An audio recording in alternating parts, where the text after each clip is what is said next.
Well, Italy could have an election as early as February. Interior Minister Angelino Alfano made the remark after speaking with outgoing Prime Minister Matteo Renzi.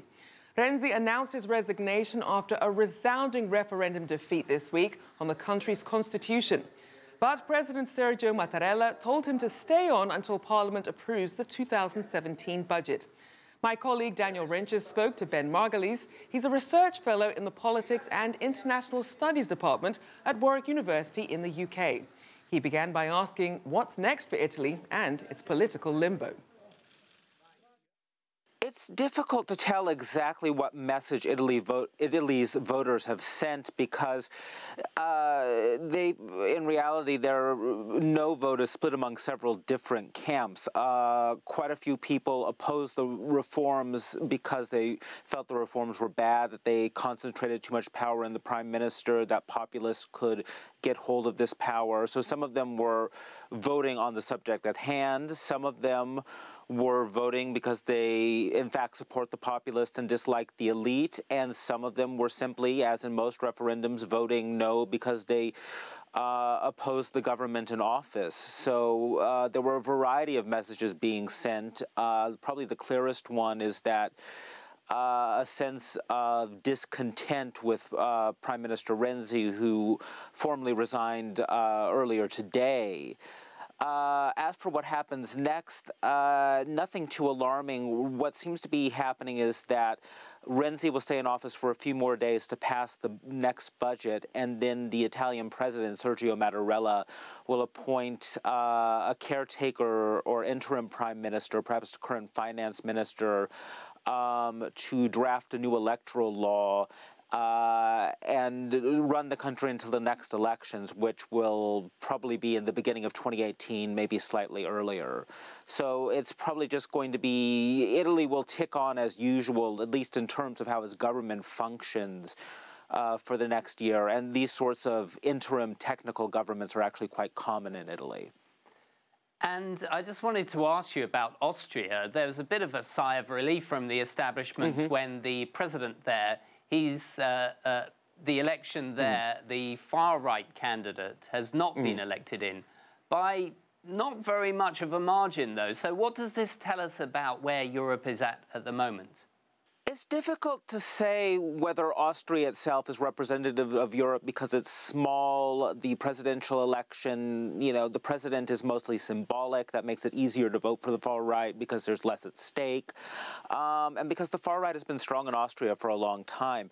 What I think the signal is that as much as this is a sigh of relief, the fact of the matter remains that the populists, that right-wing populism is a strong force in Europe, that if you break voters down into a two-choice election, it can easily win 40% or more of the vote. And it's striking that Norbert Hofer, who was the far-right candidate, won about the same proportion of the vote in Austria as Donald Trump won last month in the United States, which is about 46%. So, again, it's worth a sigh of relief, but it definitely shows that right-wing populism has a significant support base and an ability to rally large, near-majority groups of voters in certain situations.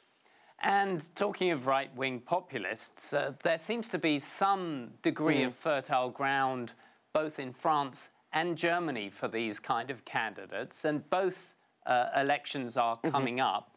Do you think we'll see a much more right-wing Europe going forward with these two major countries? I think we are definitely looking, I think in France it's quite likely that the next president will be of some sort of right-winger.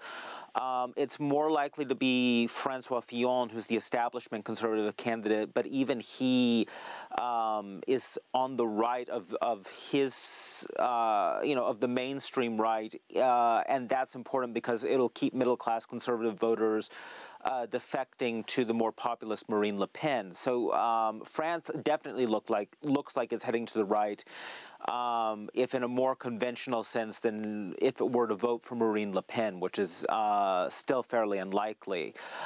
Germany is slightly different in that the far right is much more recent. The far right party emerged much more recently. Germany's history creates a larger barrier to voting for it. Germany is more economically successful than France. I think what's most likely to happen in Germany when they vote in the autumn of 2017 is that you'll see Merkel win a plurality, and she'll form some sort of coalition. What you tend to see in Germany, and you see this a lot in the state elections the last couple of years, is that the right populists will do well, and the mainstream parties will have to go to all sorts of weird coalitions, red, black, green, red, yellow, green, so on, to keep the right populists out. And that actually helps them in the long run because it makes all the mainstream parties look like they're all the same and ganging together. So the right populists, there is definitely fertile ground in Germany, probably less than there is in France. But definitely both countries will be moving to the right.